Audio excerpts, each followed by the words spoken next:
Good afternoon. My name is Jennifer Hughes, and I am the Associate Director of Program Quality Assurance at NAMI New Jersey.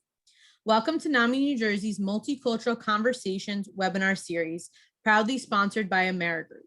For 20 years, AmeriGroup has been committed to the health of all New Jersey communities. Through strategic partnerships with organizations like NAMI New Jersey, AmeriGroup is actively addressing social determinants in a conscious effort to minimize health disparities for underserved and minority populations. NAMI New Jersey is committed to serving New Jersey's diverse communities. We represent the interests of all people affected by mental health conditions, regardless of age, gender, race, or ethnicity, national origin, religion, disability, language, socioeconomic status, sexual orientation, or gender identity. With these conversations, we aim to bring more awareness on the relationship between mental health and culture.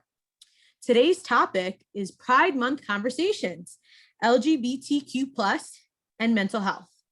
The lesbian, gay, bisexual, transgender, queer, questioning plus community represents a diverse range of identities and expressions of gender and sexual orientation.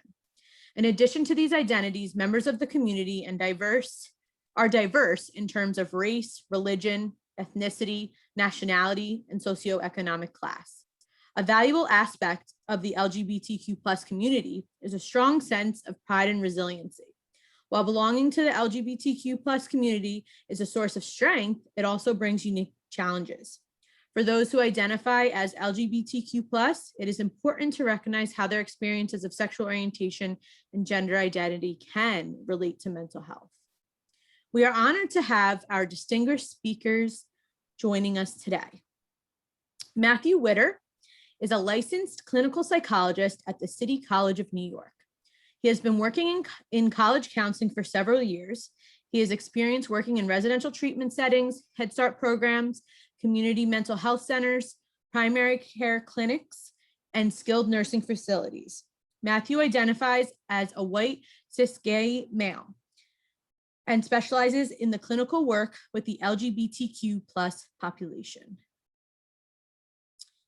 Nick Amy is a mental health advocate and public speaker with 5 years of continuous recovery from mental illness, substance use, and is a survivor of 3 suicide attempts. He proudly serves the community as Director of Outreach and Development for NAMI Bucks County, Pennsylvania, providing help, hope, awareness, and opportunity to Bucks County's 640,000 residents. Nick has frequently been called upon to local media outlets for comments as a fierce advocate for his peers, fellow human beings living with mental illness and substance use disorders. He speaks at conferences, schools, and institutions of medicine and higher learning on the power of peer support, about his journey through an intense battle with mental illness and what he is doing now to help shatter the stigma so that no one feels alone on their journey to recovery. Rosalind Duenas is 24 years old and a 2020 graduate from Rutgers University, New Brunswick. She has years of experience working with people in social services and has volunteered with soup kitchens in New Jersey to help serve disadvantaged individuals.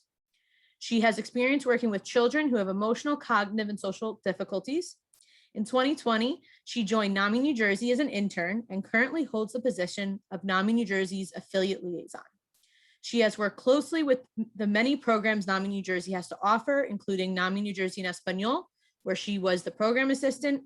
Rosalind is also a NAMI in her own voice presenter and has presented numerous times, including with other NAMI state organizations. She is a NAMI Connection facilitator and facilitates the NAMI New Jersey in Espanol and NAMI New Jersey LGBTQ+ connection support groups.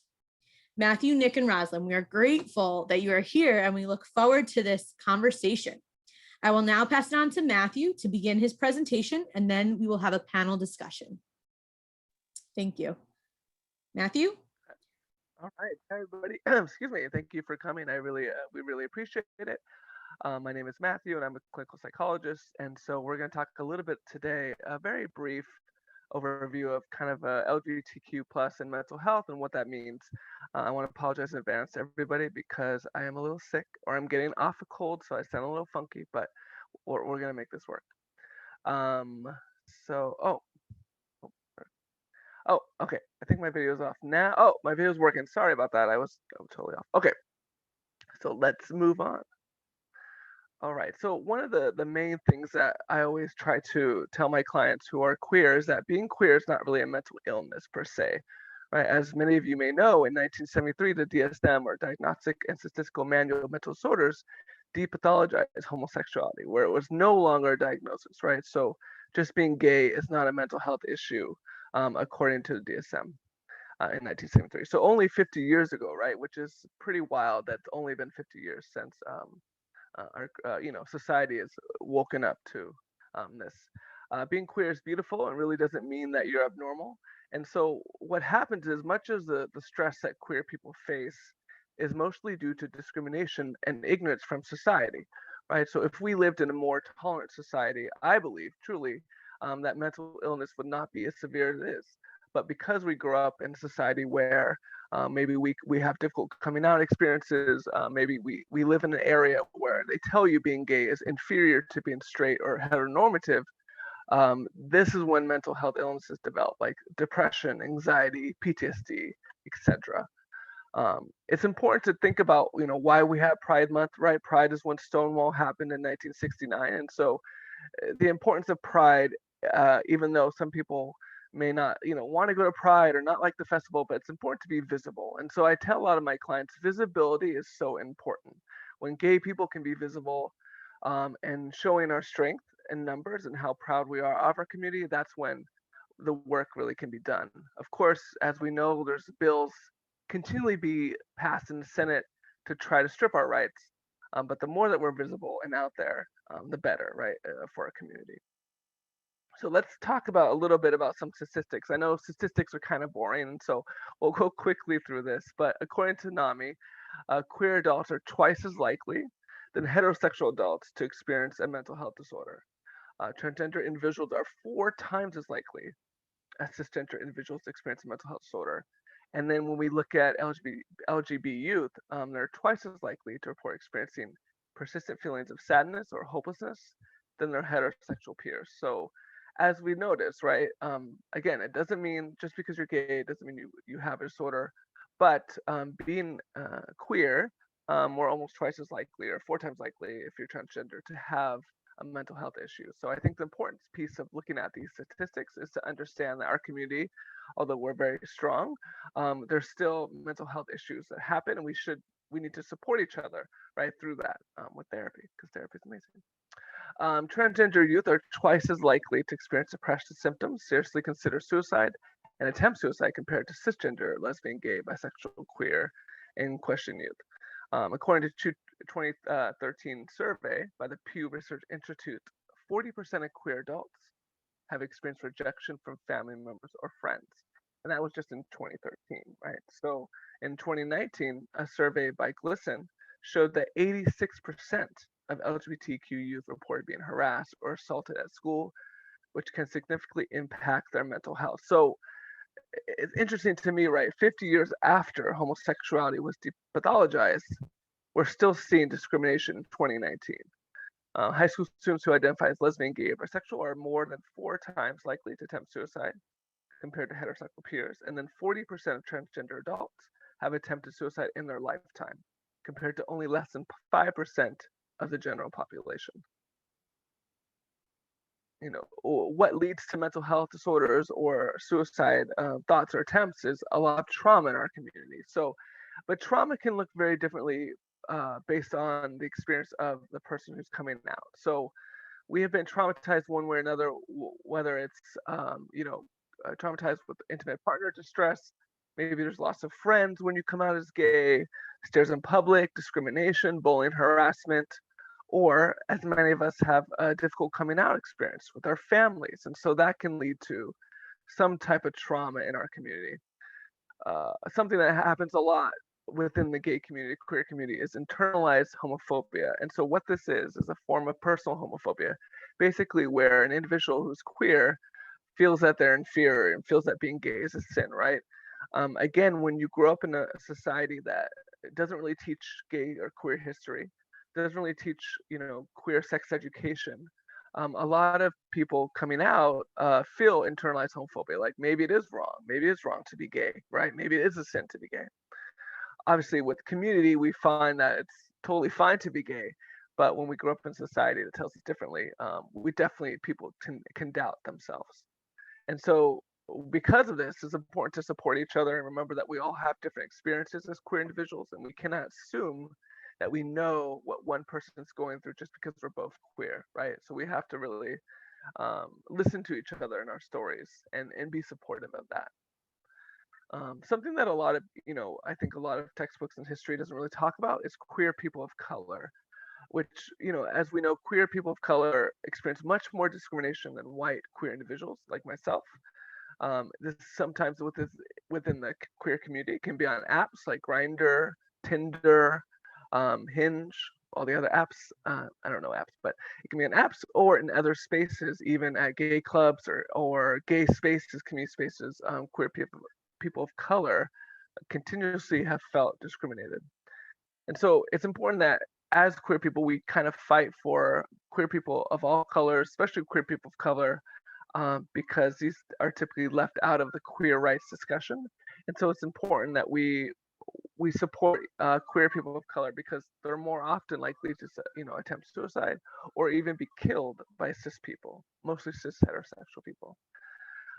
With queer people of color, as a white clinician, I recognize that I don't know the experiences of my clients who are queer people of color. And so a lot of times what I'll do is say, what's it like, even though I'm queer, what's it like having a white guy as your therapist in the session? Because I think it's important to talk about what it's like for my clients to experience me as a white person. Although I'm queer, that doesn't mean I know exactly what a queer person of color is going through. And I think that's really important to recognize that as a white cis gay man.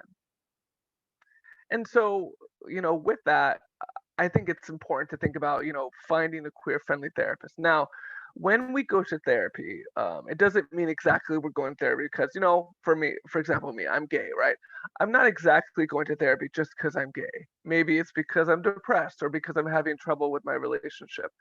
I think one thing that we have to remember is that when people come to my office who are queer, I cannot assume, oh, it's because you're queer, right? You're coming to my office. Maybe you had a bad coming out experience, or maybe they had a great coming out experience, and there's nothing to do with being queer, but maybe career concerns. So I think that although I think it's important to find a queer friendly therapist because myself, I have a gay male therapist. I love him. He's amazing. And I want a gay therapist because some of my issues or some of the things I talk about in therapy do have to be to do with being gay. But what I'm saying is not everything in therapy. It has to be around being queer. So Psychology Today, which is the largest online inventory of therapists in the US, it's free to use. And so with Psychology Today, you can actually search for a therapist based on location, where you live, your health insurance, and if they specialize in LGBTQ populations, which is pretty cool.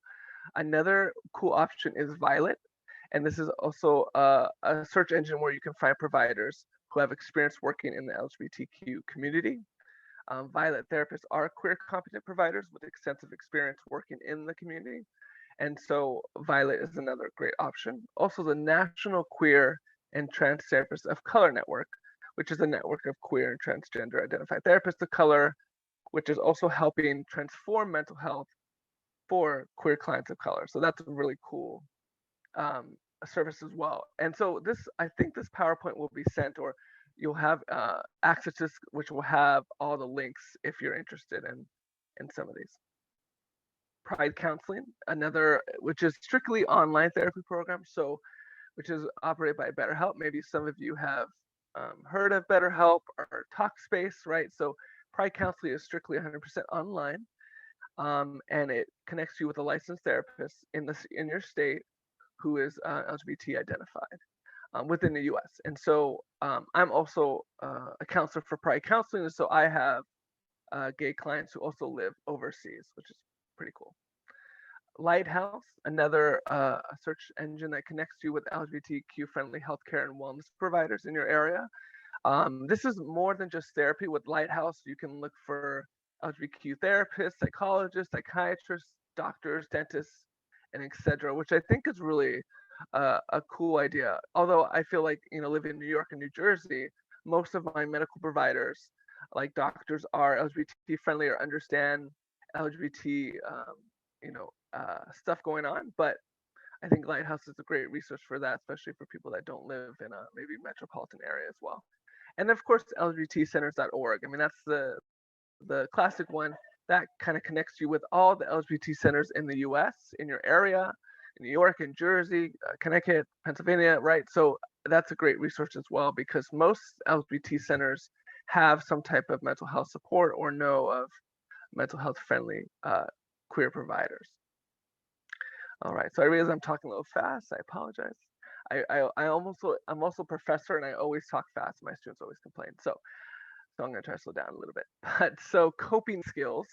So let's think about now, what are some coping skills? How can we deal with issues of being gay sometimes or queer? And so these are some meditation apps that I love that are also free. Insight Timer, Headspace, Aura, My Life, and Smiling Mind.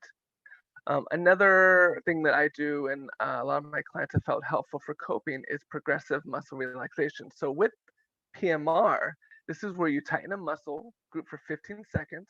I usually like to tighten my fists. And when I was working with kids, we would call this Superman, right? Because you put your arms out and you can also put your legs out.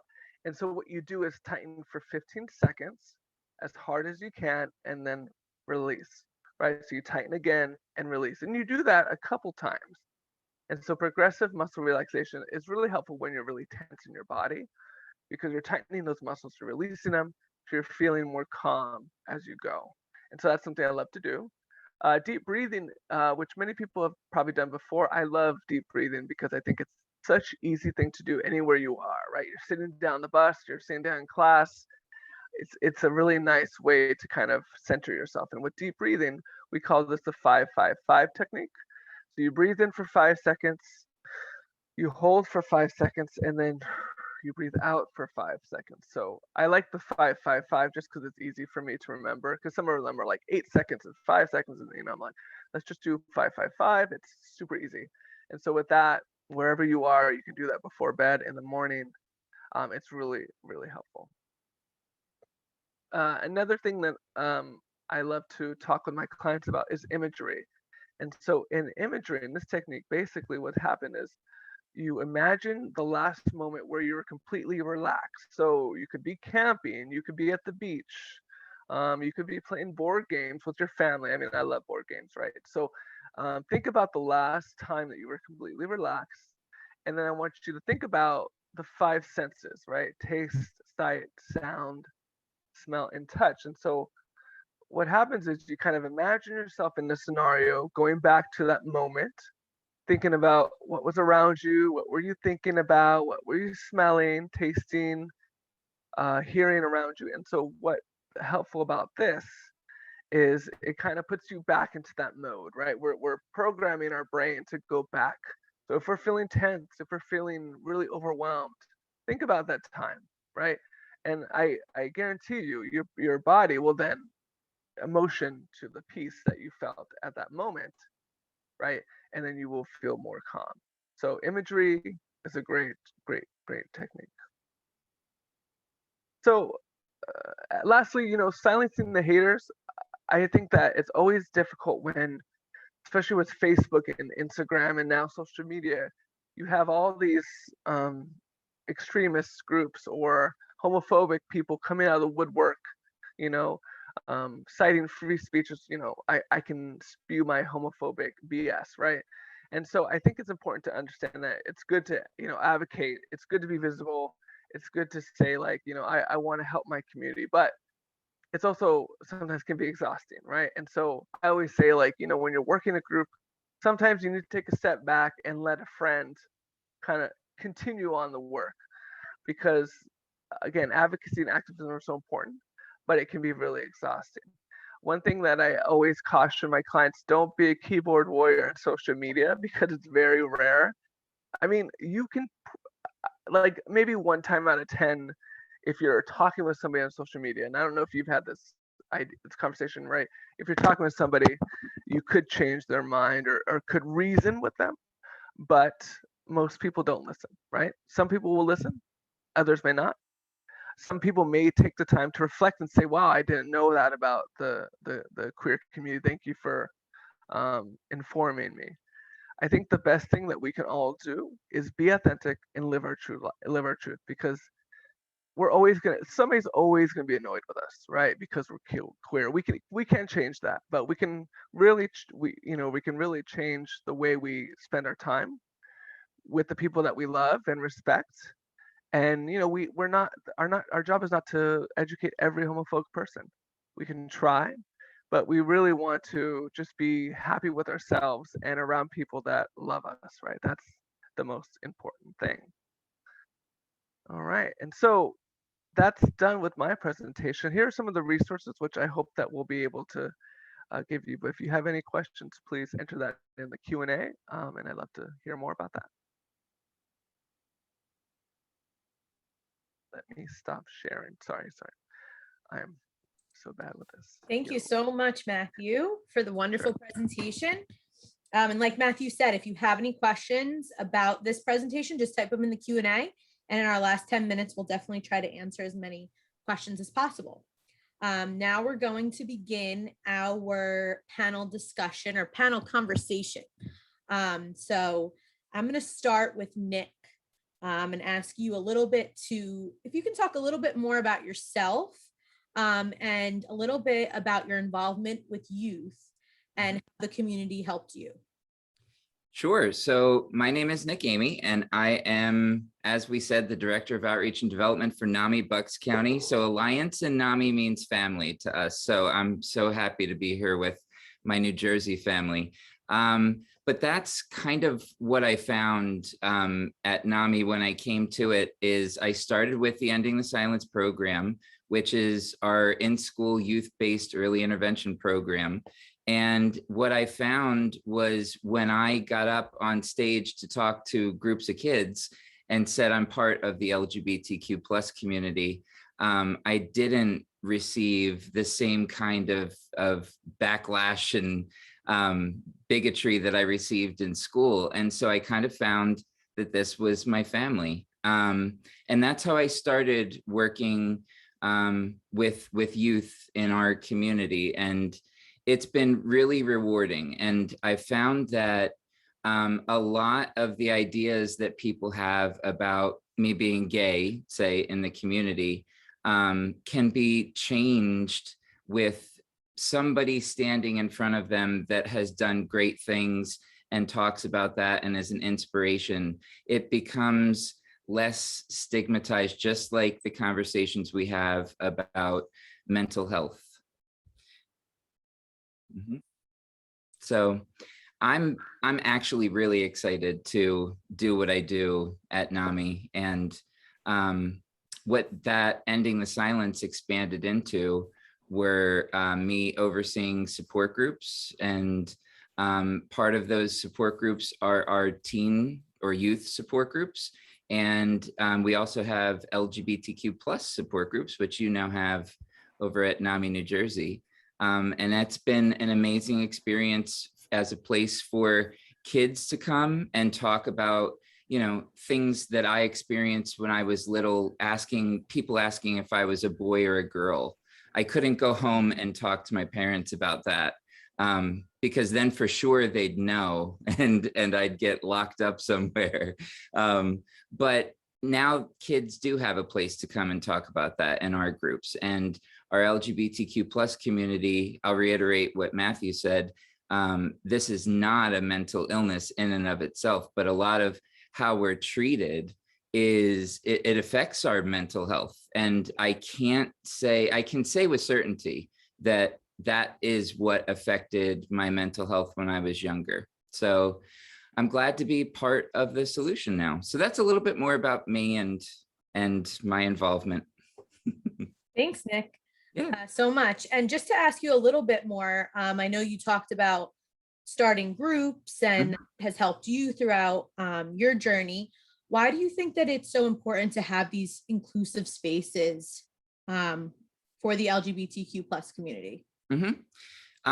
Well, if you go onto a website and you are feeling like you're struggling with your mental health, and you don't see anything that references you, your community, people like you, or anything like that, I might be inclined to think that I don't belong there or that I'm not wanted there. So, you know, whether or not someone would actually come to an LGBTQ plus support group, say the ones that we have, it means the world to just see it there as an option. And I will tell you that the very first LGBTQ plus support group that we did here in Bucks County, we had almost 30 individuals come, and it was in person. It was pre-COVID. So I just knew that there was a need for that. And we do get folks who come in who are questioning their identity, questioning their sexuality, and they do think that it is an illness or a brain disorder. And I'm glad that they come, because we can clarify that for them, that no, there is nothing wrong with you. If you have struggles with your mental health, that's one thing. It can be the result of how you were treated, the lack of inclusivity, feeling like you don't belong. You know, that's a lot of my suicide attempts were the result of feeling like I don't belong here, and that there's no purpose for me, and that people like me don't do things like I get to do now. And so if there is a space for all of that to happen in conversation, that's great, and it's free. So, you know, I think it's really, really important. You know, we have lots of groups like you do too for the African-American community, Spanish-speaking programs. It's really, really important that anyone who identifies as part of those communities comes to a source like NAMI and sees that they're represented there. Whether or not they participate in the programs, which they're welcome to, just knowing that you're welcome and that we think about you and that we want you to take care of your mental health too is really important. Absolutely. Well said, Nick. And I think it definitely connects to, you know, the NAMI and all of our backgrounds, right? That you're not alone, and to make and to help the community and anyone who visits NAMI feel that they're not alone, that they're welcome. So very well said, Nick.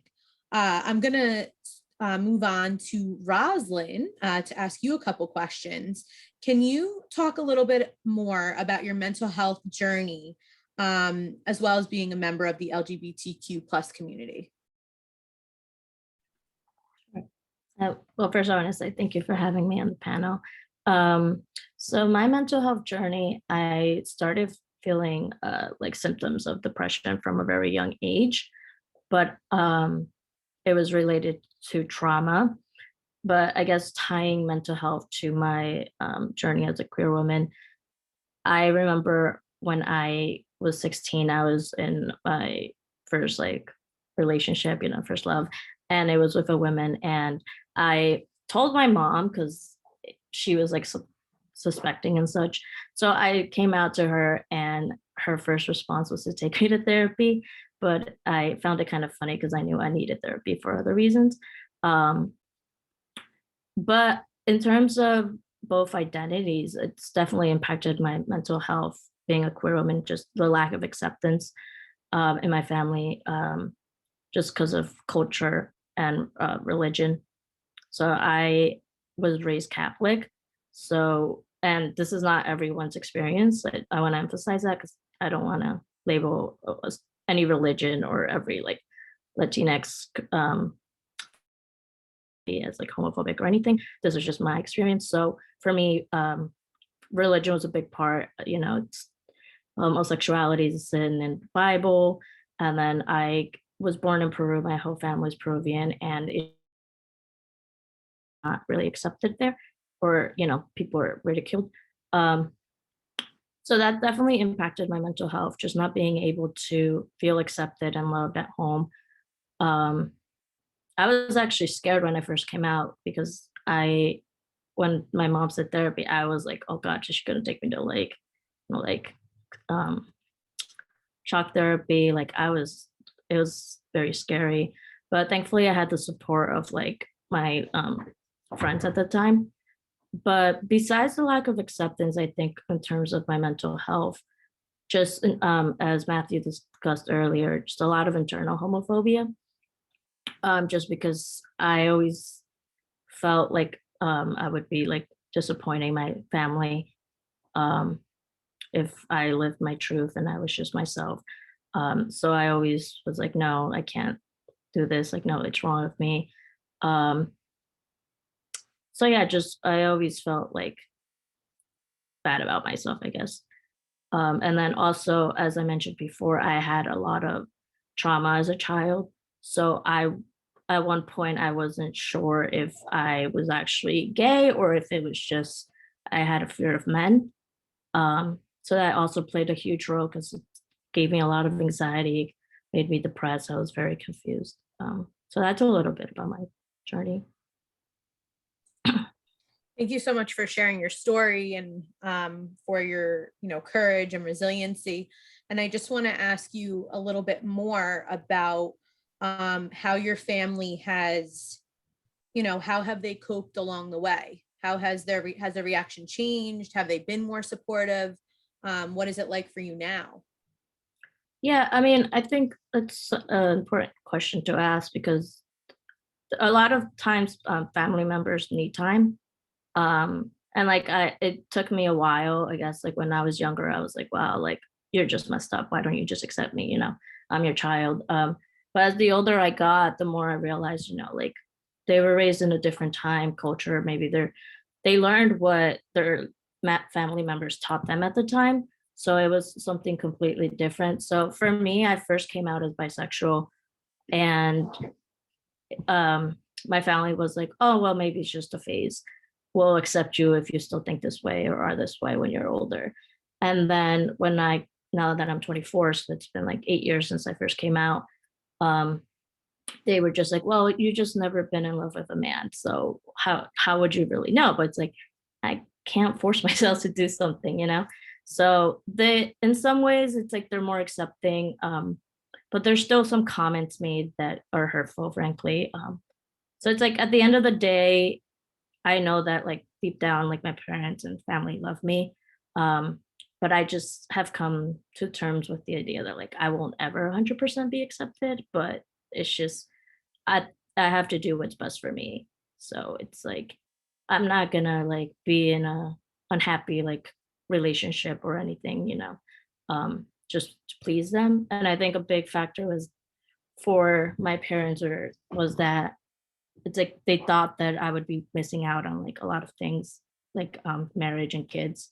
But like I've always been vocal that I definitely do want children, and it shouldn't matter the gender or who my partner is as long as they're a good person. So I just try to emphasize that to my loved ones. Absolutely. And it sounds like you really, you provide a lot of education to your family too. And you are really open about it and share your experiences so that they can understand more about your journey. I try, and it's kind of frustrating sometimes because I feel like from my experience at least, it's like they'll accept my gay friends. They'll be like, "Oh yeah, it's fine," but as soon as it's your kid, it's like, "Oh no!" Like so. But it's give and take. There's definitely ups and downs. So, but I'm hopeful that in the future it will just be like I'll just be accepted, and the love that they have for me will be bigger than this like it's like embarrassment that they feel or just uncomfortableness. I wouldn't know what to label it for them, but Absolutely. Thank you, Roslyn.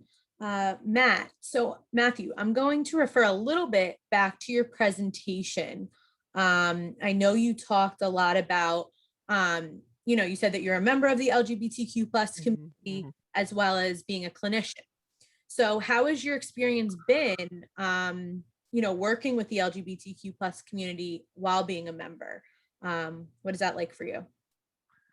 Yeah, I feel very grateful that I have the opportunity to be like a clinician and a therapist for the queer community, because I think in one respect, although I know that when I have a queer client in my office, we don't have everything the same. Like we probably have some similarities, but there's also some differences. And so I always want to remember that, but also, I can also say to my queer clients, like I kind of understand what it's like, right? Even though I grew up in a different generation, like I understand what you're going through on a certain level, and that's why I'm here to help you, and help you and remind you. Excuse me, whoa, I'm not crying, but it's my sickness. I'm here to remind you that you are loved, right, and you are important, and you are great the way you are, regardless of what society or your family may tell you. And I think the hardest part of my job really is when I have clients who have families who are not accepting, because initially I want to like go talk to them and be like, look, your kid is fine, but I know that that's not going to work. And so I have to help my client feel okay, right, and armed with coping skills to deal with whatever society throws at them. And so that's my goal, is to help like raise them up, give them hope and optimism that things will get better. And so I love that I can do that. I love that I'm a part of this community. I can say, look, I know what you're going through. And a lot of times when students come into the city college, and I'm the only gay male therapist there. And so I feel like they feel really connected to me because I am a part of their community, and I can speak to that. So. Yeah, it sounds like you can really validate your client's feelings and kind of join with them, right? And relate to them, which I'm sure is really helpful to your clients. And if you can talk a little bit more, how do you work with families? In kind of those communication skills like Rosalind talked about, right? In feeling loved and accepted by their families. Yeah, I think, that's always the toughest part, because I think like what Rosalind was talking about, was sharing, like a lot of times it just takes family time, right? A lot of families are uncertain what to expect. And when I came out, for example, my parents were very liberal, and my parents were actually atheists, but they were worried about how society would treat me. So they're more worried about how I would be treated more than just me being gay. And so I think it's kind of like when you help families finding that common ground. Like, let me talk to you about what it's like to be, a gay person, a gay condition. Do you have questions for me? I feel like when I was working with like teenagers, right, it's important to build that rapport with parents and say, get them on the side and look, I'm helping your teen with these skills, and they are gay. Do you have questions about that? I would be happy to answer them. So just kind of be open to hearing what they have to say, because a lot of parents maybe are uncomfortable talking about it, speaking their truths and saying what they really feel. And I'm a therapist, so you're supposed to tell me exactly what you feel, and I will give you non-judgment, right?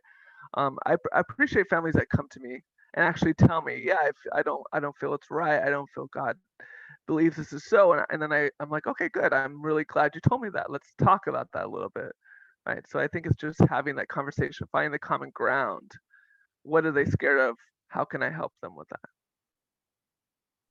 Yeah, if I could just jump on that, I think as Matthew was saying, a big thing is education, because at least I know for me, when I came out, or now even that I'm out, it's like I'll be asked, so like, do you not feel like a woman? And I'm like, that's a completely different thing. Um, so I'm like, just because I like women does not mean that I do not identify as a woman. I am a cisgender female woman. I feel comfortable in my body. Um, and then, as Matthew was also saying, it's just, what is it about your child, or what is it about the person being part of the community that you're concerned about? Because I know for me, at law is like, my parents don't want me to get discriminated against, or you know not be able to have the same opportunities at work or in the future, like you know um but it's just like important to realize, I think a lot of times the families think they're doing the best for you, because they truly do have the best interest of heart, but unless you communicate exactly like what you're going through and how they're feeling, then it might be doing the opposite. So just wanted to point that out. It's very important, I think. Thanks, Rosalind, for jumping in on that. Nick, do you have anything to add? I think, yeah, it's, education is important. And I think belief systems in a family are important to them, and to kind of, meet people where they are, like what Matthew said with non-judgment. I think what most parents of youth, that especially that we work with, are most afraid of is that their child will have a harder life. It'll be more difficult. And, you know, whether that comes out in language like, this is a sin, you know, God doesn't think that this is appropriate or whatever, I think it boils down to just, like all of us, like Rosalind and Matthew and me, we're gay adults living good lives with, I mean, yeah, we have tough days, but we'll show you that, we're doing everything that we plan to do, and all of our goals and dreams are achievable. And we're gay. It's not in spite of, it's not, without it, it's, and that's, a lot of parents too will turn to things like conversion therapy, which isn't actually therapy, because in their minds, they think that if I can make my child's life easier by making them not gay or not part of the LGBTQ plus community, then I'm doing my kid a favor. When in reality, just look at us for examples of people living our truth and living our dreams. It's possible. Absolutely. And I think what all of you are talking to also, which I want to open this kind of up to any of you, is stigma, right? So how can we work towards ending the stigma within the LGBTQ plus community? I think a lot of what we do at NAMI in general is working toward ending the stigma. But I think a lot of what we're doing today and having, programs like this, including us at NAMI, and not just because we're token LGBTQ people, but because we have legitimate good things to offer to NAMI, and then showing, the community and dispelling and talking about this, all the myths and the misconceptions about, what it is to be part of the LGBTQ plus community, and that not being gay is a mental illness, but we often develop mental health conditions as a result of how we're treated. If people don't know that, people can't know what they're never told. So if we don't have events like this and conversations like this, then stigma just exists and it runs rampant. And it's important that we have multiple conversations like this, that you keep this going, because there's always going to be, a little LGBTQ plus kid who's raised in a home that, it isn't acceptable there for whatever reason. So we keep doing this and we keep eliminating the stigma. Absolutely. Definitely continuing the education, right? And bringing the awareness and having these conversations and, making sure that everyone feels included and welcomed. And I think, Rosalind, you wanted to jump in too, right? Yeah, I just wanted to say education, but also education is a big part, but just being open about it and sharing your story and being like, listen, this is like what I've gone through, and it does get better, but also just making emphasis that it's like, it's just one part of who you are. It's not all of you.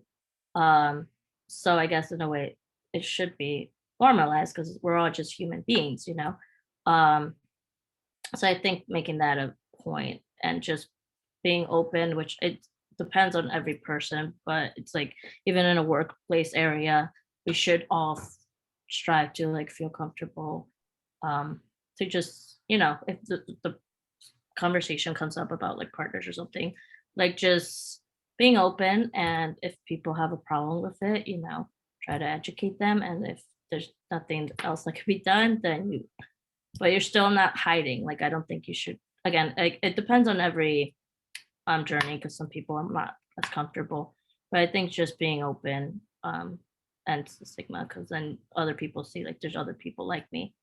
There's nothing wrong with us. We have no reason to hide. Mhm.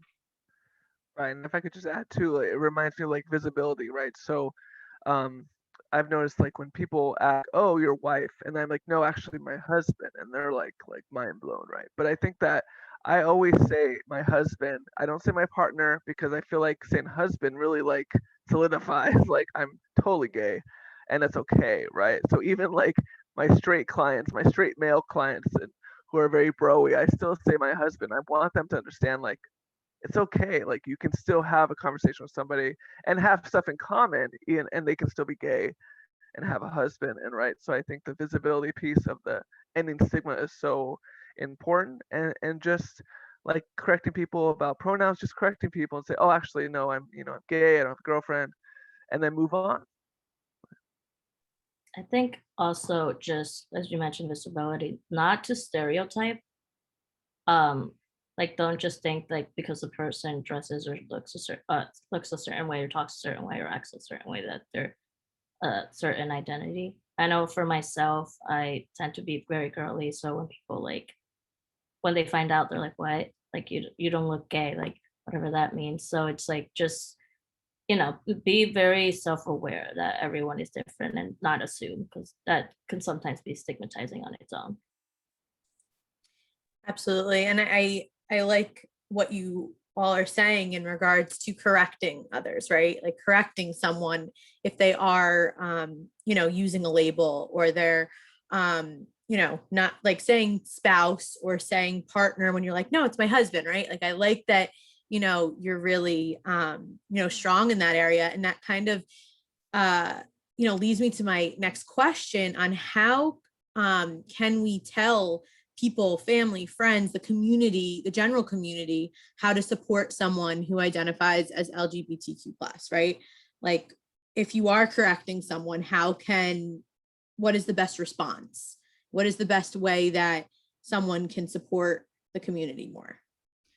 I honestly believe that if everyone just walked around, and when you look at somebody else and instead of judgment, you just understand when you talk to them that, and we say this at NAMI, that you're the expert on your own experience. And it goes past, acceptance, really. It's just that, it's not really anybody's place to question your gender, your sexuality, your identity, any of that. It's kind of none of your business. And so if you just, approach another human being, understanding that their human experience, we're all human, is valid, and that they know what they're doing and that they're the expert on it. I think, the visibility and everything like that is perfect. And then, you can also still go home and say, you know what, that guy, I mean, are you sure we should have a gay guy going into schools at NAMI? Is that appropriate? Do you think he's really gay? Like all that kind of stuff. I don't think anybody doubts that I am, but that kind of a thing. I'm the expert on my own lived experience. And so I think if you just honor that is a great way to start. I would add on to just apologize and like accept what you were being told. And I feel like often regardless of what the situation is, but I feel often when we make a mistake, we feel horrible. But it's like it's okay, like you made a mistake. You're not a horrible person. Just try to do better next time. Or like Matthew said before, like if you're not educated on something, how would you know? But it's just like we're the experts of our own journey. So it's like if someone's telling you, hey, this is how I feel, don't be like, oh no, well, this is what I know about it. Or like, don't try to switch it around, just listen and respect the person as they respect and listen to you.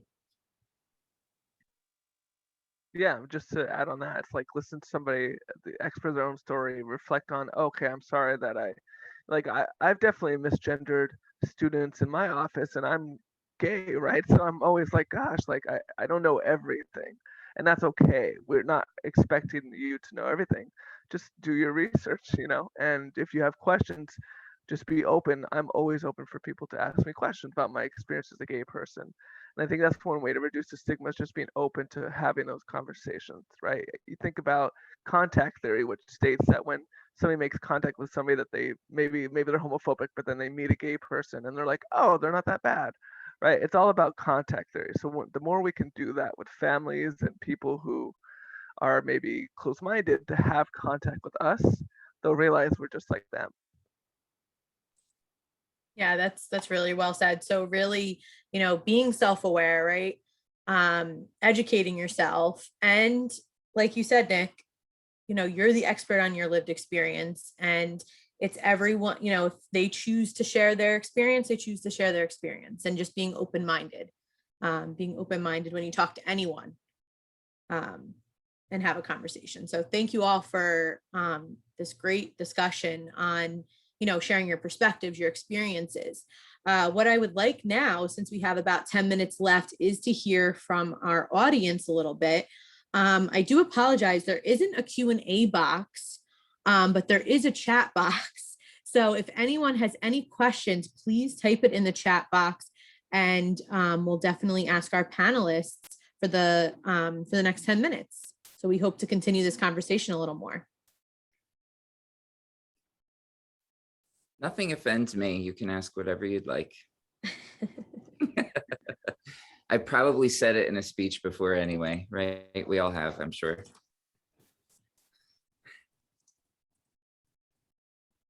And I just typed ask questions here in the chat box. So I hope everyone can see that.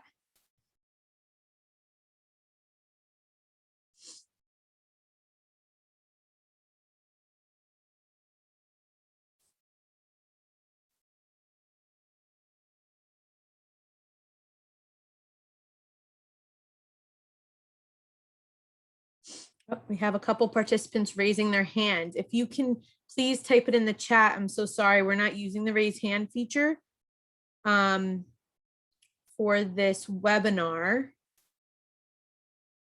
Barbara, if you can type in the chat, that would be great, and we'd love to answer your questions.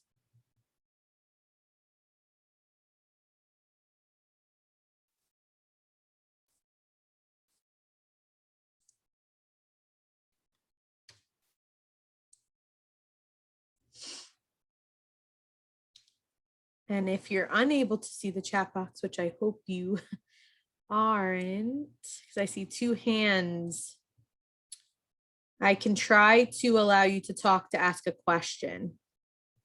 I will do that. So I'm going to allow Barbara to talk. Okay. So Jen, I was just informed that the chat is disabled. Chat is disabled. oh, okay. I'm so sorry, everyone. So sorry. Well, Barbara, we can hear you. Okay. So please ask your question. Okay, so I'm president of a fairly new PFLAG chapter, and I'm having a little trouble gaining visibility out in the community. I'm not attracting members. It's difficult to establish ourselves and to build a cohesive community. Unfortunately, we only had 2 in-person meetings before COVID hit, so we did not have a chance to develop any kind of a cohesive community within the chapter. So I'm trying to figure out, how to improve our visibility. Partner with NAMI, partner with other organizations. And I think, Barbara, a lot of what we do at NAMI is awareness, and it's the social media. It's, doing little events like this. And now there's 26 more people who know about, you doing a PFLAG chapter that's new. And also thank you for doing that. Thank you for starting that PFLAG chapter. But are you on social media at all? Can hear, yes, I'm on social media. I'm on Facebook, and I'm being told I need to go on Instagram because Yes, for the definitely. younger folks, I'm happen to be an older folk, so I'm more comfortable with Facebook, but I'm going to have to be comfortable with Instagram. Yeah, and I've reached out to NAMI. I've reached out to other local LGBTQ groups. I'm just not having any luck with the response. I will continue to try. Yeah, just to add, Instagram, I I started Instagram really recently for my own business. I did not have an Instagram account, so that is really helpful for me as well. And then, yeah, just network is so important, and having conversations, maybe saying, hey, can I do a quick talk at your organization about PFLAG, via Zoom? I would be happy to do that. I think if you reached out to people in the area, that might be helpful too. Mhm. Thank you, Nick and Matthew, and thanks, Barbara, for your great question. It sounds like you really are advocating and really, working towards, providing support. So please continue to do what you're doing. The chat should work now. If not, you can raise your hand and I will allow you to talk, to ask your question. Again, I apologize for the tech glitch here.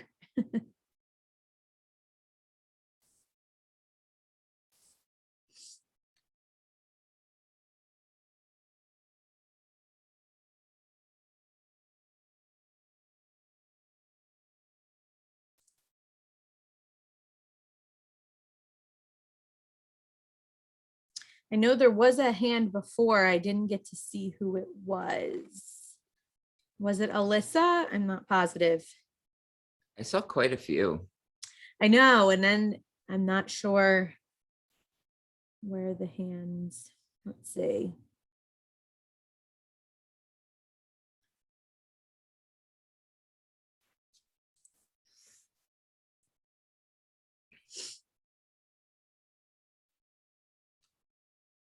While we're waiting, I have a comment and a question for Matthew too. Yeah. A comment about accessibility and technology. So Zoom, when it works well, is amazing, and we've had tons of participants in online groups, especially our LGBTQ plus and youth groups. They've been great online. When it doesn't work, it's a pain in the butt though, but even Yes, then I it's agree. worth it. It's worth it. How have things with you been, Matthew, at your practice? Yeah, so with Zoom, yeah, I try to do the whole closed caption feature so people can kind of read it on screen. And I think Zoom, I mean, I didn't know about Zoom until COVID hit. I was like, what's this, right? Online stuff. I was like, yeah, so I love in person. I really miss it. But I also understand like Zoom is helpful for people that have disabilities that can't go to the certain location. So I think Zoom has been really helpful for that. And luckily, right, I've been able with one or two glitches where I'm like, okay, let's do a phone call. At least the phone works, right? So at least that's always a backup plan using the phone, which is not as great, but yeah. And during the pandemic, with our LGBTQ plus folks who some, especially youth who have been kind of, I'll use the word trapped at home during COVID with unsupportive family, things like that. Zoom has allowed a bit of a respite for those folks. And I don't know exactly what transportation is like in New Jersey, if it's any better than it is here in Bucks County, but for folks who don't have access to transportation to get to, say, a support group in New Brunswick, can join online, and it's great. And I know for therapy, it's been great for folks, not everybody, but for a lot of folks who didn't have access to it before can do it online. Right, right. It's definitely good, and I think though, like you said, sometimes though with like my students who are trapped, like they're like, I'm gonna take a walk outside and do on like FaceTime. I'm like, okay, or Zoom FaceTime.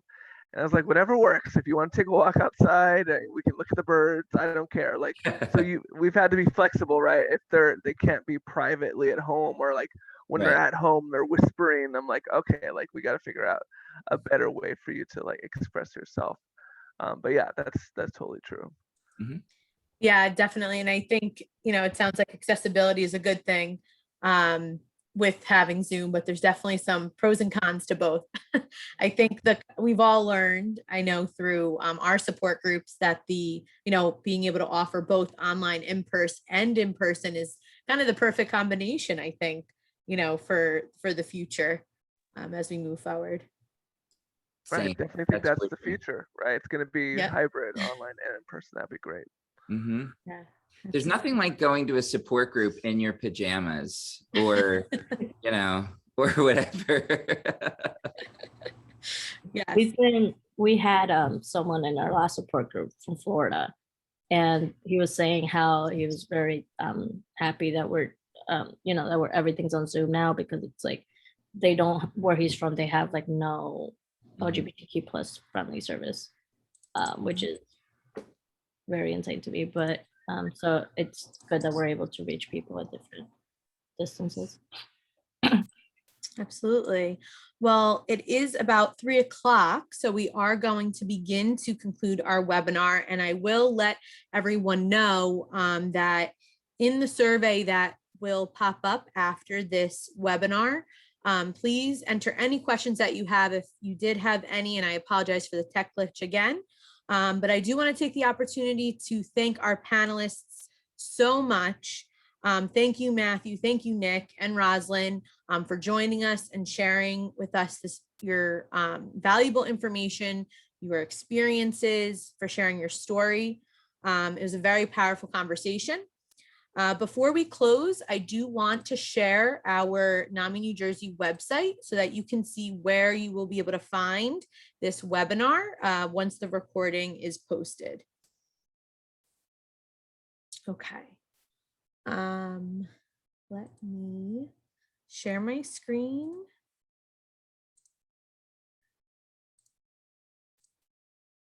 Okay, as you see here, here's our NAMI New Jersey website. And if you go to events and you go to webinar series, you will see this is our webinar series right here.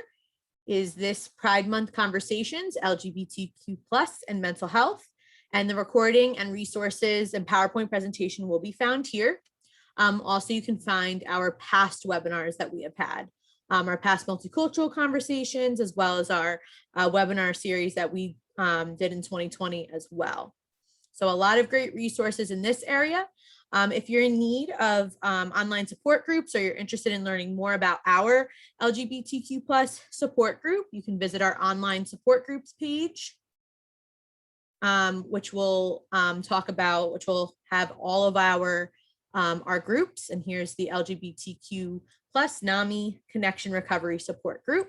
That is the last Sunday of the month. The next one is July 25th at 7 p.m. We also have a few other specialty support groups, and we have our weekly support groups as well for families and individuals with lived experience of mental illness. So again, thank you so much for sharing this hour with us and for being a part of this conversation. We are very grateful to have you, and this concludes our webinar.